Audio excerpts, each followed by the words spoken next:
Sasa nisikilize mimi sasa, mjenzi wa msingi kwa neema ya Bwana. Kama Yesu akinyakua kanisa kabla ya dhiki kuu likanyakuliwa, hata hapa watakaokwenda labda robo, wachache, kwa sababu leo umejaa Roho Mtakatifu. Baada ya siku 3 tu umeshajichafua tena, na Yesu mwenyewe anakuja kwa siri bila kujua. Ukiangalia sasa hivi kanisa duniani ni kama halipo, hovyo hovyo, yai la upako, kucha za upako, nywele za upako, ni kana kwamba halipo. Kwa hakika kabisa, kama Yesu akinyakua kanisa katika hali hii, wanaokwenda ni wachache. Na lile neno, kisha nikawaona watu wa kila lugha, wa kila ulimi, wasiohesabika, wamesimama mbele ya mwana kondoo, halipo. Wewe umeona tu kanisa letu lilipokuwa limefungwa, kuna mchungaji au askofu aliwahi hata kuongea, wote wamelala chini, wamemwogopa shetani. Usingeliona kanisa liko wapi? Hulioni. Kwa hiyo kuna wale wanaosema hapana, kwa sababu Biblia inasema kila chenye kunyanzi au chenye hakitaingia pale. Kwa hiyo Mungu ataruhusu Wakristo waingie kwenye kale kadhiki kuu ili wasafishwe. Hata yule mzembe atakuwa serious balaa, ili watakaonyakuliwa iwe ni mali safi iliyosafishwa na Bwana. Na hiyo ina maandiko yake. Na ile ya mwisho kwamba dhiki kuu itakuja mpaka namba 66 zinaanza, ina maandiko yake. Nataka nikwambie mimi sasa, ama utanyakuliwa kabla ya dhiki kuu, ama katikati, ama mwisho, kuna vita mbele ambayo wewe umeandaliwa na Bwana. Nimekwambia haya mapema, vita hii sio ya Tanzania tu, vita hii ni ya dunia yote. Mpinga Kristo anatengeneza mifumo yake, inaitwa mifumo ya mnyama, ambayo sasa hivi inaanza kutumika kufanya kazi ni kama mifumo ya kawaida ya dunia. Kabla Yesu hajanyakua kanisa pale, tutagundua, kwa sababu mimi mpaka sasa hivi naijua, tutagundua mfumo ule ni wa mpinga Kristo, mfumo ule wa mpinga Kristo, mfumo ule wa mpinga Kristo, na ule pale sikubali. Ukikataa, basi wanaomcha Bwana wataingia kwenye dhiki. Itakuwa ni kati ya kukubali uwekewe hiyo namba 666 au ukatae uingie kwenye dhiki, ule kimuujiza, utembee kimuujiza, uishi kimuujiza. Na haya ndio unaoandaliwa wewe. Ama unyakuliwe, sawa, hewala. Usiponyakuliwa, tunakwenda kukumbana na mpinga Kristo nginja, na yeye tutamtoa knockout na watu wake. Sema haleluya. Ndiyo maana inatakiwa roho ya Elia, ndiyo maana inatakiwa fimbo ya Musa. Yohana mtume aliiona kwamba nyakati zile, unaona, nikuonyeshe, kuna watu ambao wanasema kwamba dhiki kuu itatoka tumeshanyakuliwa, lakini Yesu anasema itakuwepo dhiki ambayo haijawahi kutokea tangu kuumbwa kwa ulimwengu, na kama nyakati zile zisingefupishwa asingeokoka hata mmoja, isipokuwa kwa ajili ya wateule zitafupishwa siku hizo. Wateule si wanaingia kwenye dhiki kuu, na siku zinafupishwa kwa ajili yao. Wateule sio Wayahudi, wateule ni waliookoka. Jiandae.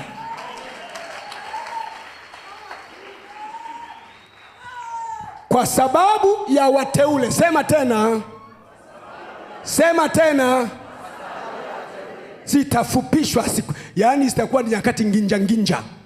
Lakini hapo Mungu ameahidi kwamba atawalinda watu wake, hawatapata madhara ya namna yoyote kati ya dhiki yoyote ijayo. Ndiyo maana sema Mungu alipotaka kupiga Misri hakuwahamishia Wayahudi mbinguni.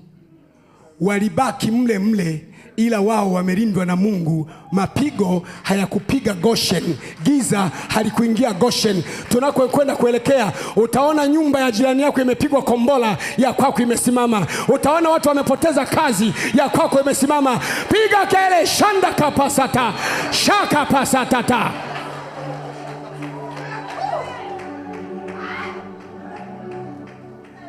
Narudi tena, Sodoma na Gomora ilipoharibika, Mungu alipotaka kumwokoa Rutu hakumhamishia mbinguni, alimkimbizia kwenye mji unaitwa Soari. Ni pale pale, lakini moto wa Sodoma na Gomora haufiki, ila ni duniani hapa hapa tu. Akamweka pembeni ili kanisa lichujwe, lipatikane kanisa lisio na mawaa, safi kabisa. Unapoanza wakati wa kuishi kwa imani, hata aliyekuwa na michanganyo inaacha.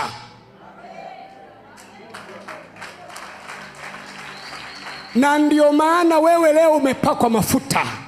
Wengine watalala kama Elia alivyokuwa, wataita moto, choma huyu. Wengine kama Musa, gawa bahari ya Shamu, geuza maji kwa damu. Nikwambie kitu, sema sikumalizia tu ile Ufunuo 11, lakini hawa mashahidi wawili ni upako wa aina mbili katikati yetu. Biblia inasema mpinga Kristo alianza kufanya vita na wao, ina maana wako duniani.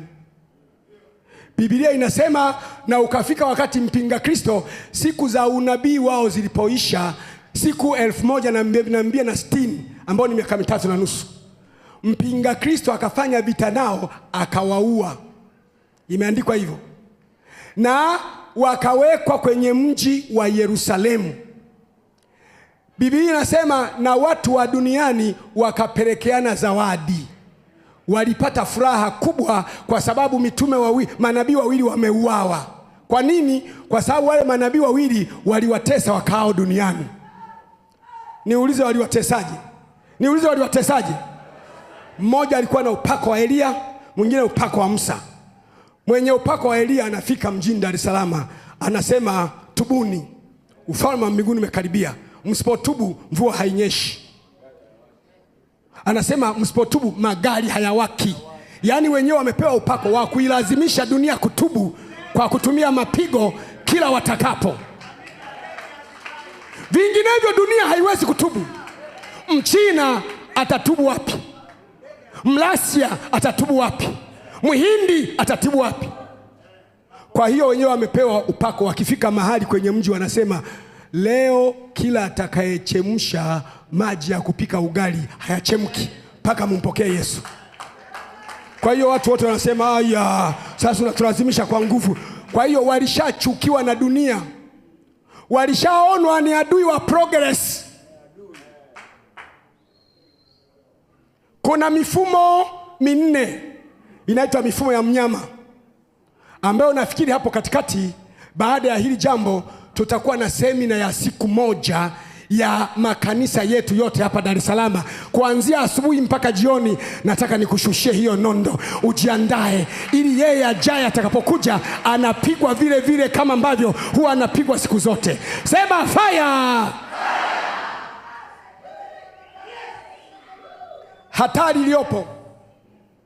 Hatari iliyopo ni kuamini kwamba dhiki kuu itakuja wakati umenyakuliwa.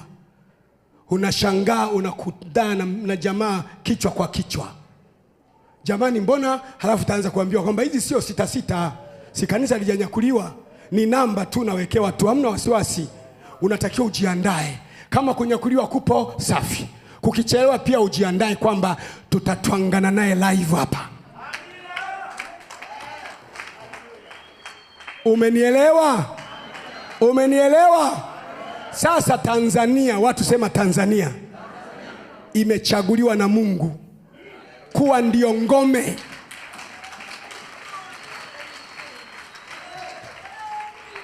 Mimi nikikwambia jambo jipya wakati tu, Tanzania imechaguliwa na Mungu, itakuwa ndio ngome ya kucheza mechi na watu wa mpinga Kristo, na mechi litachezwa sawa sawa, na atakayeongoza mechi ni Musa na Elia wa ufufuo na uzima.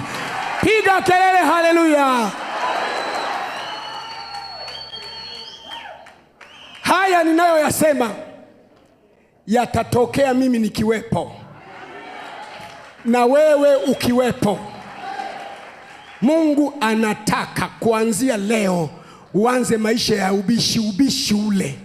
Hukubali kuchapa makofi na mtu kishenzi, kijinga, kipuuzi. Na mtu akitaka kuadhuru, moto utatoka kinywani mwako, utamla. Kuanzia leo maneno haya yametimia kwako kwa jina la Yesu. Haya maneno ninayokwambia ni amini na kweli.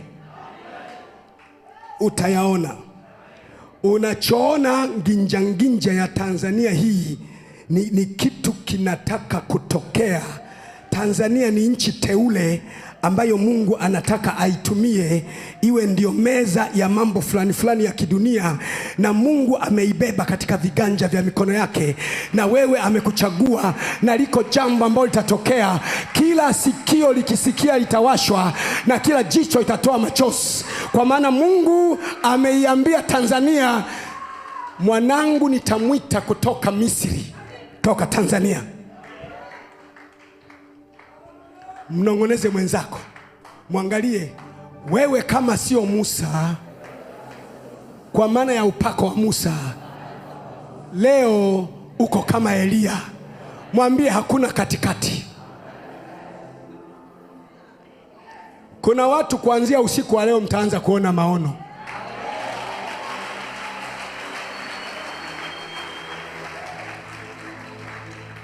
Hujafunga bure. Hapo ulipo sasa una nguvu. Una nini? Nilitaka upakwe mafuta kwanza, ndiyo sasa uwe na nguvu ya kubomoa msingi. Dakika zijazo hasa za kufanya nini? Msingi wa Tanzania ulio muovu tunaubomoa sasa hivi, na usiku huu tunajenga msingi wa kiroho wenye uwezo wa kuwabeba mashahidi wawili.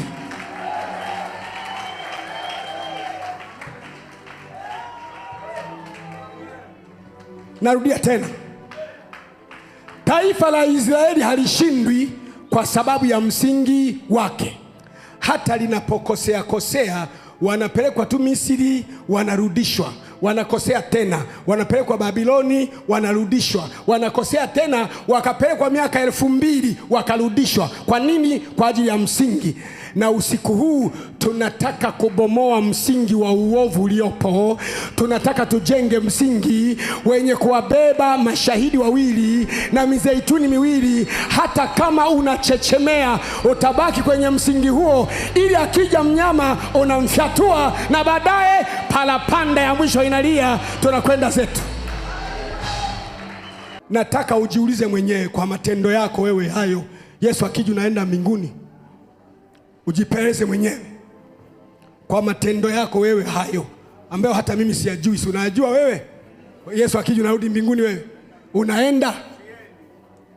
Unataka kumna? Huendi mpaka utapitishwa. Itapita wakati utaanza kutembea juu ya kamba ya utakatifu, kwa sababu wakati ule kuacha utakatifu ni kukata shingo. Mafuta hayo leo umepewa. Ziko nyakati mbele utayakumbuka haya maneno. Nitakutangazia pengine wiki 2 zijazo, tutaandaa semina ya Jumamosi ya mkesha kama huu.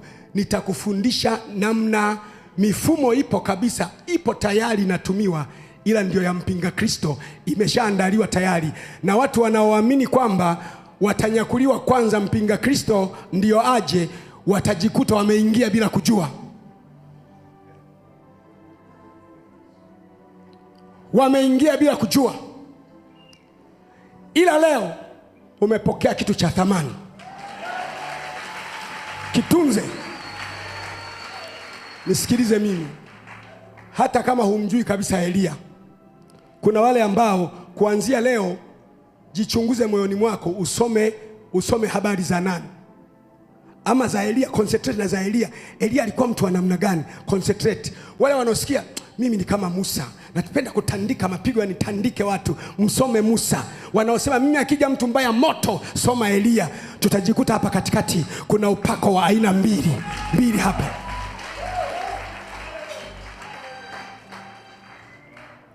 Wa kwangu mimi naujua,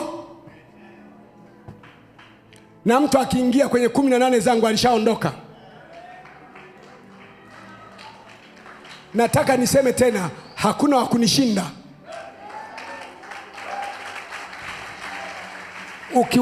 Wenye hekima wakinisikia mimi watasema hivi, ana kiburi, anajidai. Mungu anataka dunia ijue kuna watu wake. Shehe wangu, huniui. Yaani hicho kitu hakipo, sahau. Kuna siku ambazo mimi nilishaziishi na nimechagua kuwaongoza maelfu wa kwangu tuziishi siku hizo pamoja nao, na hakuna hata mmoja atakayepotea.